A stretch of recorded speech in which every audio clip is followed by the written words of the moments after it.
commence par les évangiles. Ou bien. Et puis après les évangiles, on a quoi? Actes des apôtres. Comment le Saint-Esprit va quoi? Descendre. Et puis après actes des apôtres, on a quoi? Les épîtres. Aïe, vous pensez que Dieu est bête? Et puis après les épîtres, on a quoi? L'Apocalypse qui parle de ce qui va arriver dans la fin des temps.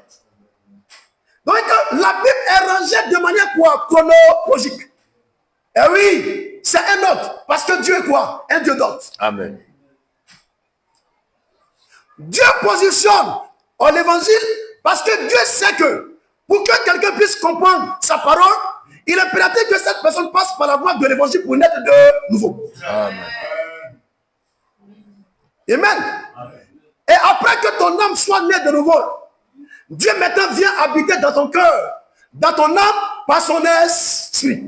C'est pourquoi après, écoutez, c'est pourquoi après les 4 évangiles viennent quoi? Actes des apôtres, où les apôtres ont expérimenté l'effusion du Saint-Esprit. Combien? Amen. Et quand acte vient maintenant, après maintenant vient quoi? Les épîtres. Les épîtres vont maintenant donner à ceux qui sont sauvés, qui appartiennent à l'église de Dieu, de pouvoir prendre conscience de leur vocation. Amen. Amen. De leur donner, de pouvoir comprendre qu'ils ont reçu une vocation qui est quoi? Qui est noble. Et par conséquent, ils ne doivent pas se comporter comme les gens du monde. Mais plutôt, ils doivent assurer leur rôle de sacrificateur en prêchant l'évangile. Et c'est quand quelqu'un assure son rôle de sacrificateur que la personne peut se préparer à attendre le second, ou bien la seconde venue du Seigneur Jésus, qui est la fin des temps. Combien? Amen. Mais l'impression qu'on a, écoutez bien, aujourd'hui l'évangile qui est prêché dans ces églises, l'impression qu'on a, on a l'impression que déjà les gens sont déjà pas sauvés. Ça c'est un gros plan de qui? Satan. Si quelqu'un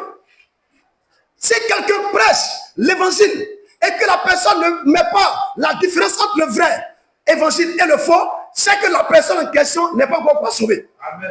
Dans la création, Dieu a mis la différence entre la lumière et quoi? Et quoi? Les ténèbres. Mais aujourd'hui, les gens mettent la séparation entre la lumière et les ténèbres selon que dans une forme extérieure. Je ne sais pas si vous me suivez. Amen. Quand quelqu'un ne va plus dans Matthieu, on dit là, c'est un bon enfant de Dieu. Quand quelqu'un ne fume plus, on dit c'est un bon enfant de Dieu. Quand quelqu'un ne boit pas Belette, on dit c'est un bon enfant de Dieu. Quand je prends une église telle que l'église en baptiste, quand une femme se voile bien, elle ne fait pas les mèches, elle ne met pas boucle, quoi, d'oreille, elle ne met pas les maquillage, elle ne met pas quoi, les faux quoi, les faux cils, elle ne fait pas éclaircissante du corps, on dit c'est une bonne enfant de Dieu. Aïe! Alléluia. Donc un jugement extérieur. Mais c'est ce que Satan aime. Dites amen. Amen. Et je pose la question. Dans le jardin d'Éden, il y avait un maquillage là-bas.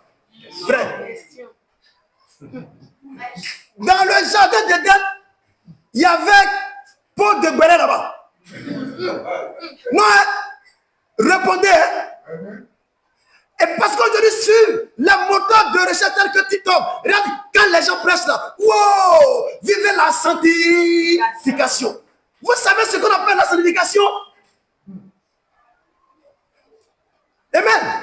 Et sur le marché, toi qui vas au bois de nuit, toi qui vas dans ceci, vous pensez que si c'était le fait que les gens puissent arrêter d'aller dans le bois de nuit, Jésus allait venir faire quoi sur la terre?